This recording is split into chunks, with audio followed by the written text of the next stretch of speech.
how to get team buy-in into your systems. And I've got 3 tips, 3 techniques that are gonna really help supercharge and allow your team to really want to be involved and to take ownership of some of these systems.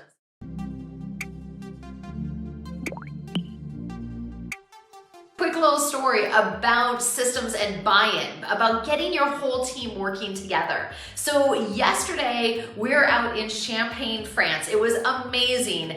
And we ate at this 2-star Michelin restaurant. Now, I gotta tell you, it was all about orchestration. I mean, the choreography, there were 3 of us, and every time for every different course, they would come and in unison set down the plates. And in unison, they'd all catch each other's eyes and pour the sauce over the food, right? Like everything was done meticulously. But that's because the team had 100% buy-in, right? They understood there was a very set protocol and process. They all wore the same outfits. The women wore the same shoes, right? It was just immaculate, every part of it. And they set that high standard and they say, this is what we want. And do not bother applying unless you are 100% bought into this, right? A Michelin star restaurant teaches us a ton about getting the right team and getting your team to be on board with what you're doing.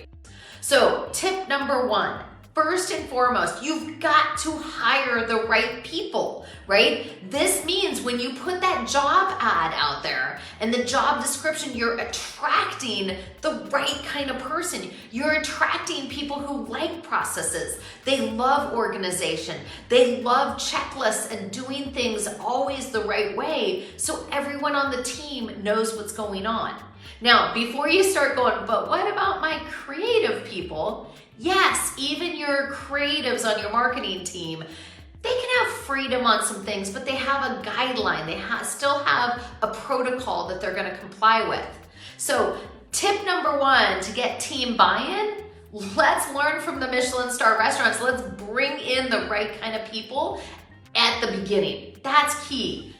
Number 2, you want to let the team help you draft the policies and procedures and systems. So what do I mean by that? Even if I, for instance, draft the procedure, I'm gonna go back to my team and I'm gonna say, hey, I got started on this, but I need your help. Will you take this red pen and will you make at least 3 edits? I'm sure that I forgot steps. Can you help me improve upon what I put down?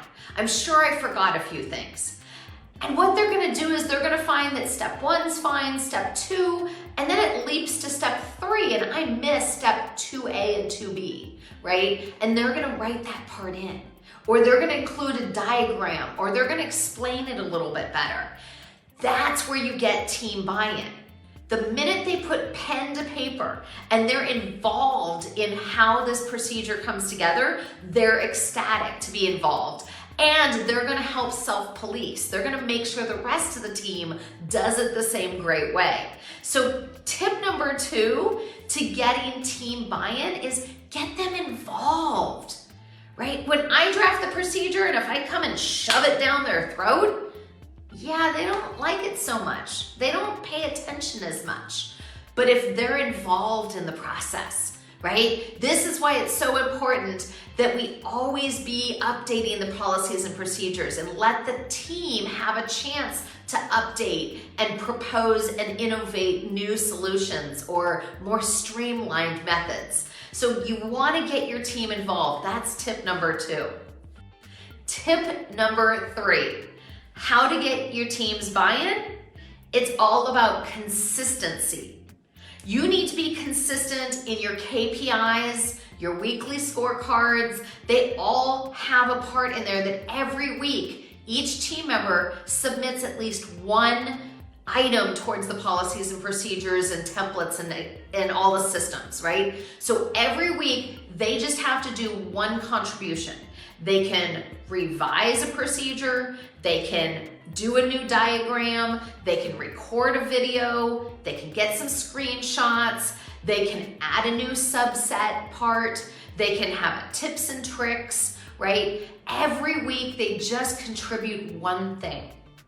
And over time, it builds and builds. But we've got to be consistent, right? You can't just have one part of your team doing this. You've got to have everyone on the team. You're building this culture where everyone's on the same page. So your quarterly reviews are asking them about their adherence to the policies and procedures and systems and their creation.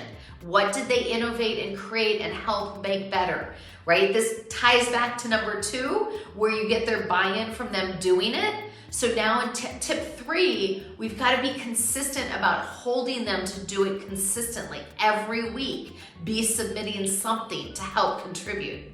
Now, we also want them to everyone does it and it's organized and they can find things.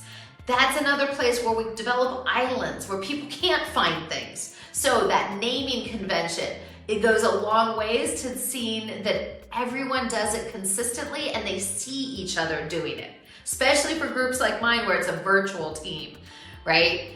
Okay, so listen, those were 3 tips on how to get team buy-in. Jot down some notes of ideas you have, and over the next couple of months, start incorporating these into your business. If you ever need help, let us know. We are implementation coaches, our culture management coaches, amazing. We've got such great coaches on our team. They can help you. They can work one-on-one with you, help you refine that. So again, we want to support you on this journey, but getting your team buy-in, absolutely one of the game changers for building out your systems. All right, bye everyone.